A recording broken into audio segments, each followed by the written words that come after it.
Clock tower का रहस्य भाग 2।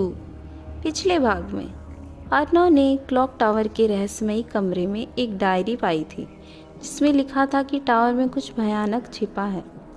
तभी एक अधजली शक्ल वाला आदमी सामने आया और अर्नव पर हमला करने वाला था, लेकिन घड़ी में सुबह के 3 बजते ही वह गायब हो गया। अर्नव किसी तरह भाग निकला, लेकिन अब भी उसे अजीब आवाज़ें सुनाई देती थी। अर्नव ने भले ही क्लॉक टावर छोड़ दिया था, लेकिन वह टावर उसे छोड़ नहीं रहा था। हर रात ठीक 12 बजे उसकी घड़ी अपने आप रुक जाती थी। कमरे में हल्की सरसराहट होती और उसे ऐसा लगता जैसे कोई उसके पीछे खड़ा हो। डायरी को जलाने की कोशिश नाकाम रही थी।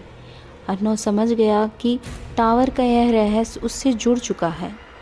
अब एक ही रास्ता बचा था, उसे फिर से टावर जाना होगा और सच का सामना करना होगा। अगली रात अर्नव अपने दोस्त रोहित को साथ लेकर क्लॉक टावर पहुंचा। इस बार उसके पास एक टॉर्च, कैमरा और कुछ हनुमान चालीसा के पन्ने थे। जैसे ही उसने अंदर कदम रखा, दरवाज़ा अपने आप बंद हो गया। चारों ओर घना अंधेरा था। घड़ी फिर से 12 बजा रही थी और वहीं फुसफुसाहट गूंजने लगी। तुम वापस क्यों आए हो? अचानक सीढ़ियों से कोई भारी चीज़ लुढ़कती हुई नीचे गिरी। रोहित ने टॉर्च जलाई तो देखा वह एक कटा हुआ इंसानी सिर था। भागते हुए दोनों फिर से उसी गुप्त कमरे में पहुंचे। अर्नव ने डायरी के बाकी पन्ने पढ़ने शुरू किए।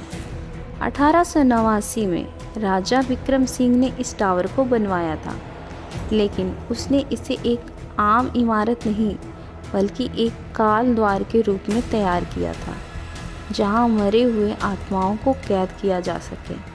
लेकिन गलती से एक निर्दोष व्यक्ति इस श्रापित घड़ी के नीचे आ गया और उसकी आत्मा हमेशा के लिए यहाँ फंस गई। तब से हर 12 बजे उसकी आत्मा एक नए शिकार की तलाश में रहती है।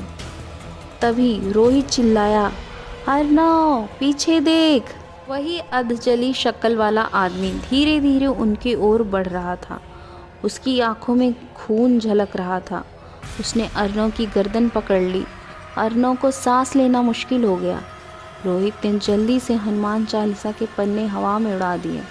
अचानक जमीन हिलने लगी और वो आत्मा जोर से चिल्लाने लगी, नहीं, मुझे मुक्त करो। अर्नव ने अंतिम पन्ना पढ़ा। अगर कोई आत्मा इस टावर से मुक्त होना चाहती है तो उसे इस घड़ी के नीचे जलाना होगा। अर्नव और रोहित ने हिम्मत जुटाकर डायरी को उस प्राचीन घड़ी के नीचे रख दिया और आग लगा दी। जैसे ही आग बढ़ी, आत्मा एक आखिरी चीख के साथ गायब हो गई। टावर की घड़ी सुबह के 3 बजने पर अपने आप बंद हो गई और सब कुछ शांत हो गया। अर्नव और रोहित ने राहत की सांस ली, लेकिन जैसे ही वे टावर से बाहर निकले, अर्नव की घड़ी फिर से बंद हो गई। रोहित ने चौंक कर पूछा, क्या तुमने डायरी पूरी तरह जलाई थी? अर्नव ने धीरे से अपनी जेब से डायरी का एक अधजला पन्ना निकाला, जिस पर लिखा था, जो कोई भी इस कहानी को जानेगा वह इस रहस्य का अगला हिस्सा बन जाएगा। तो क्या आत्मा सच में मुक्त हो गई, या यह रहस्य अभी भी जिंदा है? अगली कड़ी में जानेंगे। अगर आपको यह कहानी पसंद आई हो तो दिल से कहानियाँ चैनल को सब्सक्राइब करें और अगले भाग के लिए इंतज़ार करें।